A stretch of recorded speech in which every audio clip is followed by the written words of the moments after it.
we've talked a lot about this with Conor McGregor and Floyd Mayweather. Conor McGregor's talked a lot about it. There were rumors about it over the summer. Ariel Helwani covers the sport better than anybody else. MMAfighting.com is his website, and Ariel joins us now. What do you make of this, Ariel, and in the embryonic stages of discussions, or at least trash talking here? Well, first off, again, Dan, thank you so much for having me on the show. What do I make of it? To be honest, I think it's absolutely ludicrous. I think it's a BS storyline perpetuated by these these morning debate shows because they know nothing about mixed martial arts, and this is the only thing that they can grab onto. To me, look, after the Cleveland Cavaliers won in June, were those same shows going on television saying, okay, that was great, they made history, but how would they do against the Denver Broncos? Because that's the same kind of discussion. It's ludicrous, it's embarrassing, and any journalist who actually seriously debated this on Monday, 2 days after Conor made history at MSG, should be ashamed of themselves. But can you do something, and by the way, thank you for telling me how you really feel, but is there a way to modify this where you could actually do something with these two? Because there's a lot of money at stake, or at least it feels like that, so that's where I always follow the money, even as crazy as it sounds. Look, if they actually figured out a way to get it done, I have no doubt that it would be the highest selling pay-per-view that either boxing or MMA could put on right now, and that includes Mayweather-Pacquiao too. Obviously, it would make a lot of money. I understand that there's this sort of freak show factor to it. I understand that, it's kind of like the classic barbershop fight.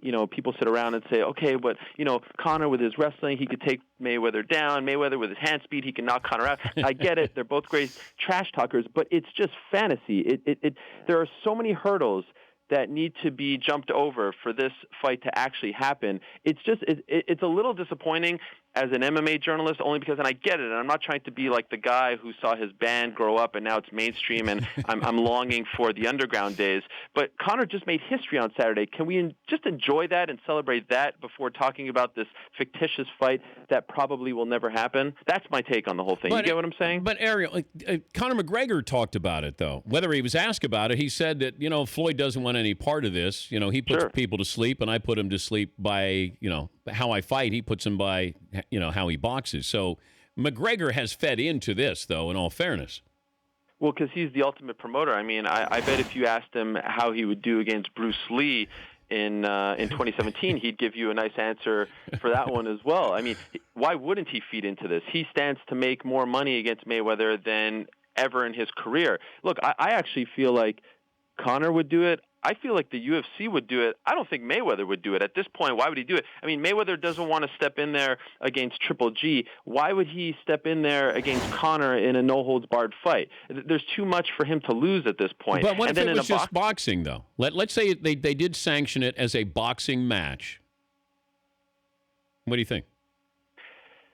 Well, first of all, I mean, look, in a perfect world where things are done the right way, Conor McGregor shouldn't be sanctioned in a boxing match against Floyd Mayweather, because Floyd Mayweather has 49 professional fights under his belt and Conor has 0 professional fights. Now, I'm not dumb. I know that any commission in this universe would sanction this fight, including Nevada, which is supposed to be, the fight capital of the world.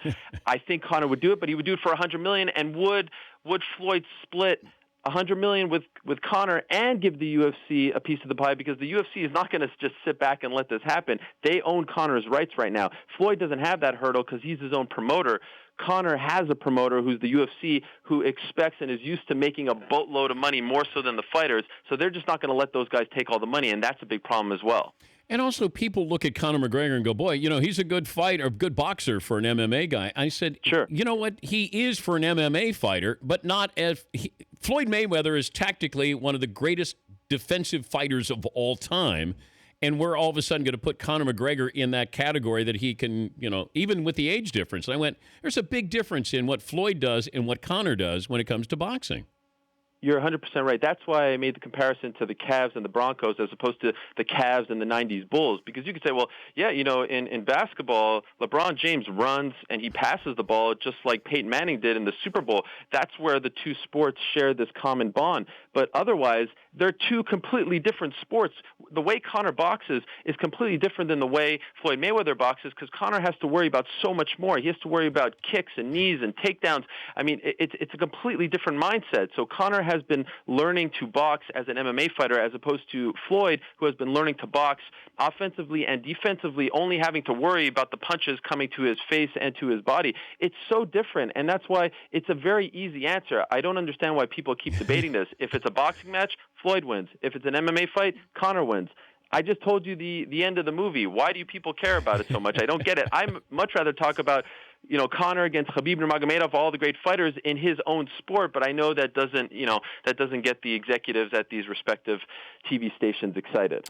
What did New York do for UFC? Oh man, it was huge. It really felt like, we kind of made it. Our little sport that could made it, and I think everyone, kind of played a part in that. In fact, in the shocker of all shockers, at the very end of the night, at the end of the press conference, your good friend Dana White even thanked the media for their part in doing that. You know how big of a deal that is for him. So it was a nice moment. Everyone was very happy, and it was just kind of surreal after all these years dreaming about what would the first show at MSG look like. Who would headline it? What would it look like? Who would win? Who would be the stars going into it? And then we're finally there, and not only do we get there, but history is actually made. Conor McGregor becomes the first man to hold two titles at the same time. You can't script it better than that.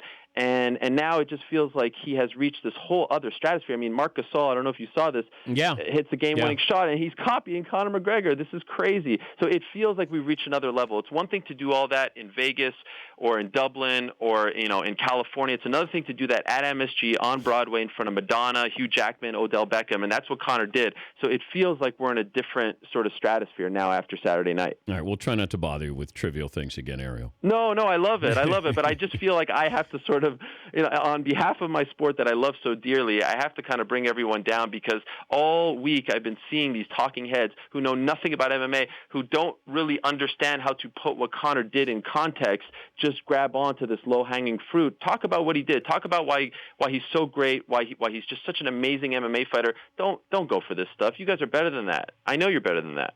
Thanks for the passion. My pleasure. Thank you as always. Ariel Helwani, MMAfighting.com. The Dan Patrick Show, weekday mornings on Audience.